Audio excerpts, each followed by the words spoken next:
Welcome to Penrose Learning, where we make understanding easy.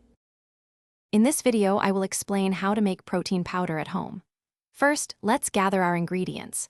You'll need a primary protein source like dried lentils, rolled oats, or various nuts.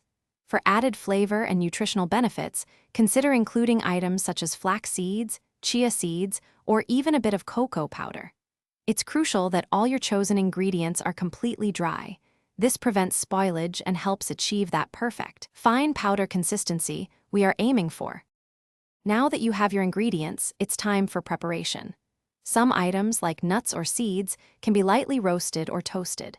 This step not only enhances their flavor, but also makes them easier to grind into a fine powder. After roasting, ensure they cool down completely to room temperature. Then, transfer your dry ingredients into a high-speed blender or a dedicated coffee grinder. Process them until you achieve a very fine, consistent powder, which is key for a smooth protein mix. After grinding, the next important step is sifting. Pour your ground powder through a fine mesh sieve into a large bowl.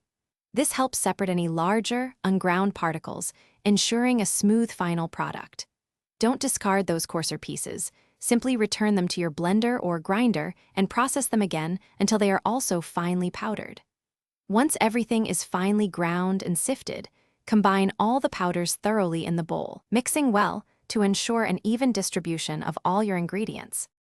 Finally, let's talk about storing your freshly made protein powder. To keep it fresh for as long as possible, transfer it into an airtight container. A glass jar with a tight-fitting lid works wonderfully. Store this container in a cool, dry place away from any direct sunlight or excessive heat. When you're ready to use it, simply add a scoop or two to your favorite smoothie, mix it into baked goods, or blend it with water or milk for a quick, nutritious boost. Thanks for watching. If this was helpful, leave a like and consider subscribing. See you next time.